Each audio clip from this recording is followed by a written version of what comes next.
नमस्कार मित्रांनो, आपल्या सर्वांचं स्वागत आहे खबर लाईट यूट्यूब चॅनलमध्ये। मित्रांनो, 3 एप्रिल 2025 रोजी राज्य शासनाच्या माध्यमातून एक अतिशय महत्त्वाचा असा निर्णय घेण्यात आलेला आहे, ज्याच्यामुळे शेतकरी असतील किंवा इतर घरकुल बांधकामाचे लाभार्थी असतील त्यांच्यासाठी एक मोठा दिलासा मिळालेला आहे। मित्रांनो, आपण यापूर्वी पाहिलेलं की शेततळे असतील किंवा जे काही माध्यम पाझर तलाव असतील याच्यातील गाळ कुंभार कामाच्या कुंभाराला माती कामासाठी वगैरे लागणारी माती हे वाहून नेण्यासाठी राज्य शासनाच्या माध्यमातून रॉयल्टी घेण्यासाठी मनाई केलेली होती। परंतु याच्यानंतर काही महत्त्वाचे असे विषय आहेत, जसे की शेतकऱ्यांना विहिरीचं बांधकाम करायचं असेल, राज्यामध्ये शेत रस्त्याची सुरू असलेली कामं असतील ज्याच्यासाठी राबवली जाणारी मातोश्री शेत शिवार पाणंद रस्ते योजना असेल इत्यादी, लागणारा मुरुम दगड हे या ठिकाणी गौण खनिज याचे एक रॉयल्टी आकारली जात होती आणि याच्यामुळे मोठ्या प्रमाणात शेतकऱ्याला एक मोठा भुर्दंड सुद्धा सहन करावा लागत होता। घरकुलाच्या कामासाठी आपण जर पाहिलं तर लागणारा मुरुम असेल, दगड असतील हे सुद्धा कुठेतरी रॉयल्टी भरून घ्यावे लागत होते। आणि आता एक नवीन महत्त्वाचा असा GR निर्गमित करून शेततळी असतील किंवा बंधारे असतील, नाले असतील, पाझर तलाव असतील किंवा पूर नियंत्रणासाठी केली जाणारी जी काही शासनाची कामं असतील या सर्व योजनेअंतर्गत या सर्व कामांअंतर्गत निघणारा गाळ असेल, मुरुम असेल, दगड असतील हे कुठल्याही प्रकारच्या रॉयल्टीमध्ये कुठल्याही प्रकारच्या रॉयल्टी शिवाय आता शेतकऱ्यांना विहिरीचे बांधकाम, घरकुल लाभार्थ्यांना घरकुलाचे काम किंवा शेत शिवार पाणंद रस्त्यांच्या योजना यासाठी लागणारे जे काही मटेरियल आहे हे वापरण्यासाठी कुठल्याही प्रकारची रॉयल्टी न आकारण्यासाठी या GRच्या माध्यमातून मंजुरी ही देण्यात आलेली आहे।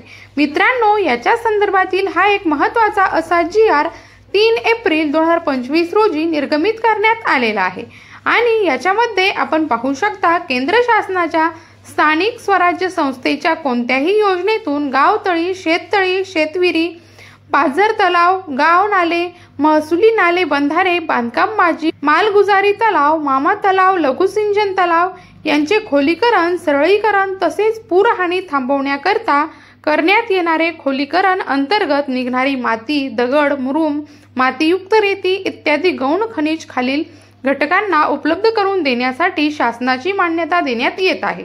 याच्यामध्ये राज्य शासनाच्या नियमानुसार राबवली जाणारी मातोश्री शेत शिवार पाणंद रस्ते योजना, विविध घरकुलाच्या योजनेच्या लाभार्थी यांना 5 ब्रास पर्यंत मर्यादेमध्ये शेतकऱ्यांना स्वतःची विहीर बांधणं तसेच संबंधित ग्रामपंचायत, नगरपालिका व इतर शासकीय बांधकाम यांच्यासाठी हे गौण खनिज विना रॉयल्टी उपलब्ध करून दिलं जाणार आहे।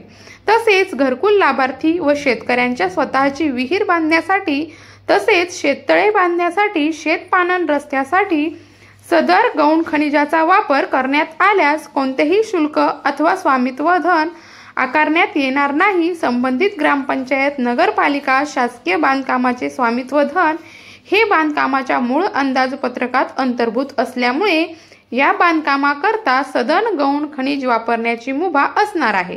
मात्र यासाठी संबंधित अधिकारी यंत्रणेने कंत्राटदाराच्या देयकामधून स्वामित्व धन वसूल होत आहे याबाबत खातरजमा करावी, अशा प्रकारच्या सूचना देखील देण्यात आलेल्या आहेत।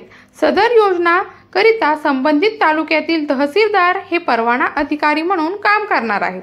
वरील प्रमाणे शासकीय बांधकामासाठी वापरण्यात येणाऱ्या गौण खनिजासाठी तहसीलदार यांनी 0 रॉयल्टी द्यावी, परंतु संबंधित शासकीय यंत्रणेनं स्वामित्व धनाची रक्कम कंत्राटदाराच्या बिलामधून वसूल केली की नाही याबाबत देखील तहसीलदार यांनी खातरजमा करावी, अशा प्रकारच्या सूचना याच्या माध्यमातून देण्यात आलेल्या आहेत।